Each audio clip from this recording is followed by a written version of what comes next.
यही चाहत है। বন্ধুরা, আজকের ভিডিওতে তুলে ধরছি 90 দশকের এক জনপ্রিয় বিখ্যাত গায়কের কথা।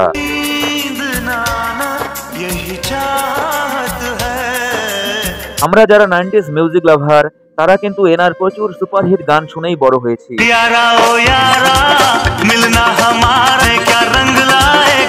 ইনি 90s বিখ্যাত গায়ক বিনোদ রাঠোর। তো চলুন বন্ধুরা, সেই গায়ক সম্পর্কে কিছু অজানা তথ্য তুলে ধরছি আজকের ভিডিওতে। তাই ভিডিওটি শেষ পর্যন্ত দেখার অনুরোধ রইল আমার সমস্ত মিউজিক লাভার বন্ধুদের কাছে।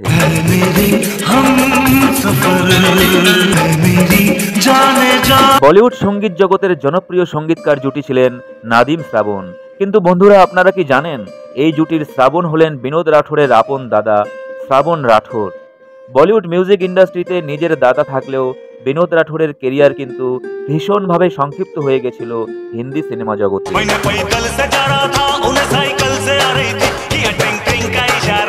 বিনোদ রাঠোরের গান যদি সিনেমা থেকে বাদ দেওয়া হতো তাহলে ভীষণ হইচই পড়ে যেত। একটা সময় বলিউড সুপারস্টার শাহরুখ খান ও ঋষি কাপুরের মধ্যে দ্বন্দ্ব তৈরি হয়েছিল একটা গানকে কেন্দ্র করে, যদিও যে গানটা পরবর্তী সময়ে সুপারহিট হয়েছিল।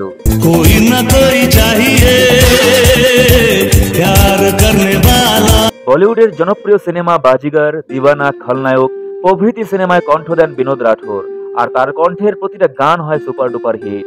नायक नहीं खलनायक हूँ मैं, ये चेहरा हकीकत में एक आईना है।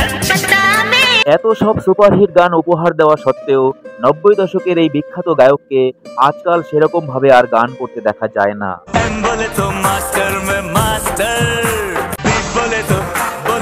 90 দশকের যে সমস্ত বিখ্যাত গায়করা ছিলেন তার মধ্যে বিনোদ রাঠোর ছিলেন অন্যতম।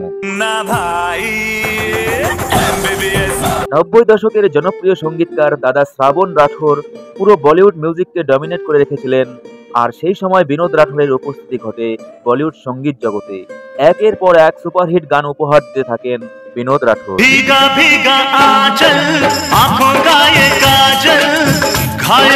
বলিউড সুপারস্টাররা বিনোদ রাঠোরের কণ্ঠে লেপ দিয়ে গানগুলিকে জনপ্রিয়তার শীর্ষে পৌঁছান।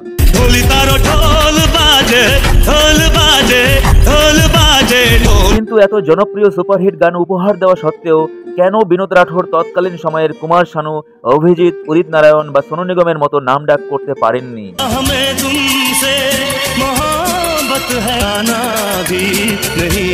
বিনোদ রাঠোরের জন্ম 1962 সালের 12 নভেম্বর ভারতবর্ষের মুম্বাইতে। তার বাবা ছিলেন পণ্ডিত চতুর্ভুজ রাঠোর, একজন বিখ্যাত ব্যক্তি। তার মায়ের সম্পর্কে তেমন কিছু জানা যায়নি। বাবা ক্লাসিক্যাল গায়ক হিসাবে বিখ্যাত ছিলেন, অনেককে গান শিখিয়েছিলেন তিনি। তাদের পূর্বপুরুষদের বাসস্থান ছিল রাজস্থানে। তাদের গান বাজনার রেওয়াজ বরাবরই ছিল। বিনোদ রাঠোররা ছিলেন 5 ভাই বোন, তার মধ্যে 3 জন সঙ্গীত জগতে প্রবেশ করেন। দাদা শ্রাবণ রাঠোর 1990 সালের সুপারহিট ছবি আশিকিতে সুর দিয়ে ভীষণ জনপ্রিয়তা পান, আর আশিকি সিনেমার গানগুলি রাতারাতি জনপ্রিয়তার শীর্ষে পৌঁছায়। এই নাদিম শ্রাবণ জুটি 90s গানগুলিকে সুপার থেকে সুপার হিট করে তুলেছিলেন।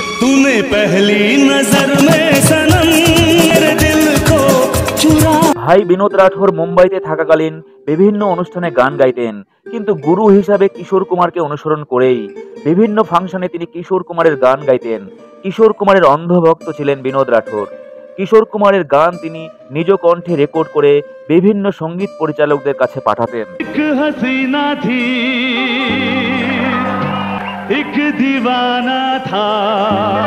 আর একদিন বিনোদ রাঠোরের কণ্ঠের এসব ক্যাসেটের গান শোনেন বিশিষ্ট মিউজিক ডিরেক্টর উষা খান্না। তিনি বিনোদ রাঠোরের বাবার সঙ্গেও পরিচিত ছিলেন। তিনি জানতেন সঙ্গীত পরিবারের ছেলে বিনোদ। এরপর উষা খান্না তার নেক্সট প্রজেক্টে বিনোদ রাঠোরকে গায়ক হিসাবে নেন। কিন্তু যে সিনেমাটির জন্য বিনোদ রাঠোরকে দিয়ে গানটি গাওয়ানো হয়, কোনো বিশেষ কারণে সেই সিনেমাটি আর বানানোই হয়নি। পরবর্তীতে দো ইয়ার সিনেমাতে বিনোদ রাঠোরের কণ্ঠের গানটিকে ব্যবহার করা হয়। মোহাম্মদ আজিজের সাথে বিনোদ রাঠোর গিয়েছিলেন জীবনের প্রথম সিনেমার গান, আর গানটি ছিল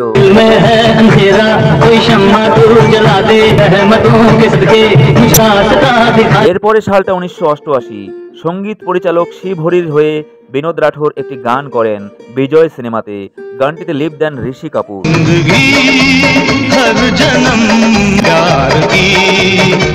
এরপর সালটা 1989।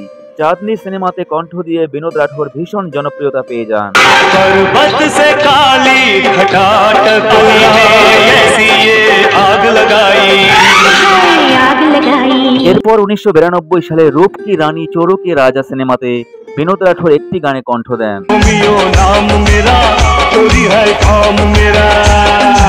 আর এই গানটিতে সুর দেন লক্ষ্মীকান্ত প্যারেলাল। এরপর লক্ষ্মীকান্ত প্যারেলাল জুটি বাঁধেন, আর এই জুটির সঙ্গীত পরিচালনায় বিনোদ রাঠোর পরপর কয়েকটা গান রেকর্ড করেন, সঙ্গীত জগতে বিশেষভাবে পরিচিতি লাভ করেন। 1992 সালে আসে দিবানা, আর দিবানা মুভিতে সঙ্গীত পরিচালনার দায়িত্ব পান নাদিম শ্রাবণ জুটি, আর এই জুটি বিনোদ রাঠোরকে দিয়ে সিনেমায় দুটি গান রেকর্ড করান। ইতিমধ্যেই চাঁদনি ও বিজয় মুভিতে বিনোদ রাঠোরের কণ্ঠে ঋষি কাপুরের লিপে গানগুলি জনপ্রিয়তা পেয়েছিল। তাই বিনোদ রাঠোরের গান মানেই ঋষি কাপুরের গান, এটা ধরেই নিয়েছিলেন বলিউড সুপারস্টার ঋষি কাপুর। কিন্তু নবাগত শাহরুখ খান এই সময়ে বেঁকে বসেন। শাহরুখ খান চাইছিলেন বিনোদ রাঠোরের গানগুলিতে তিনি লিপ মেলাবেন। শাহরুখ খান নবাগত হয়েও চাহিদা ছিল কিন্তু সুপারস্টারের মতো। এই নিয়ে দিবানা সিনেমাতে ঋষি কাপুর ও শাহরুখ খানের মধ্যে একটা দ্বন্দ্বের সূত্রপাত হয়েছিল। তার মূল কারণ ছিল কিন্তু বিনোদ রাঠোর, কারণ বিনোদের গানে লিপ দেওয়া নিয়ে এই দুই স্টারের মধ্যে এক প্রকার কাড়াকাড়ি লেগে যায়। শেষে প্রডিউসার ব্যাপারটিতে হস্তক্ষেপ করায় দ্বন্দ্ব মেটে। শেষে আমরা দেখতে পাই বিনোদ রাঠোরের সেই জনপ্রিয় গানটিতে লিপ মেলান শাহরুখ খান।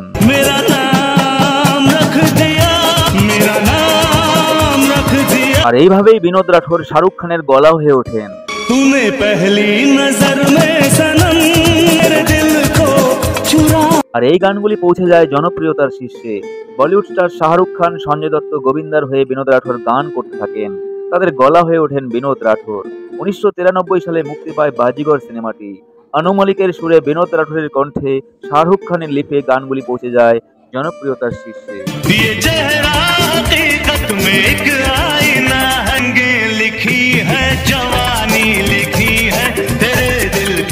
আর 90s অডিয়েন্সদের কাছে এই গানগুলি হয়ে ওঠে হৃদস্পন্দন।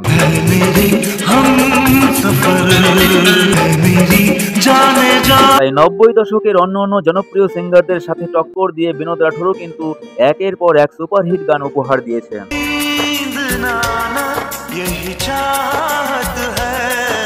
তার কণ্ঠের এই গানগুলি আজও ভীষণভাবে জনপ্রিয়।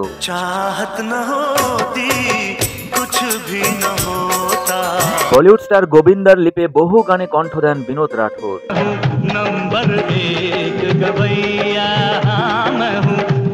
বিনোদ রাঠোর ও শাহরুখ খান জুটি কিন্তু বহুদিন টিকেছিল। দিবানা, ডর, রাজু বন গয়া জেন্টলম্যান, দেবদাস, চাহাত প্রভৃতি সিনেমা কিন্তু তারই উদাহরণ।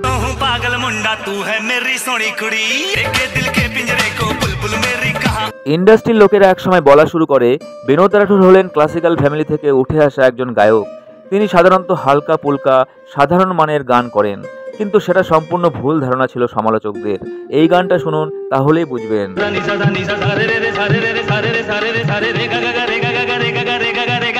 এরপর 2000 সালের শুরুর দিকে বিনোদ রাঠোরের গানের সংখ্যা কমতে থাকে। কারণ হিসাবে বলতে হয় ইন্ডাস্ট্রিতে নবাগত সিঙ্গারদের আগমন। তারা খুব অল্প পারিশ্রমিকে বিভিন্ন জায়গায় গান করতে থাকেন। নতুন মিউজিক কম্পোজাররা উঠে আসেন, তাদের সঙ্গে বোঝাপড়ার অভাব ঘটে। পুরনো মিউজিক ডিরেক্টররা ধীরে ধীরে অবসর নিতে থাকেন। তাই এরপর থেকে বিনোদ রাঠোরকে সেভাবে কাজ করতে দেখা যায়নি, তার কাজের সংখ্যাও কমতে থাকে। তাই বলে এই নয় যে তিনি কাজ করা ছেড়ে দিয়েছেন, তিনি এখনও কিন্তু সঙ্গীত নিয়ে আছেন। দেশে বিদেশে বিভিন্ন প্রান্তে তার লাইভ স্টেজ শো আমরা উপভোগ করছি এখনও। তিনি আমাদের মাঝেই আছেন চিরবিরাজমান। তাই একজন 90s মিউজিক লাভার হিসাবে আমি বিনোদজিকে শ্রদ্ধা জানিয়ে তার সুস্থতা কামনা করে শেষ করছি আজকের ভিডিও।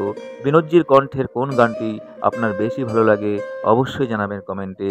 সবাই ভালো থাকবেন, দেখা হবে পরের ভিডিওতে। নমস্কার।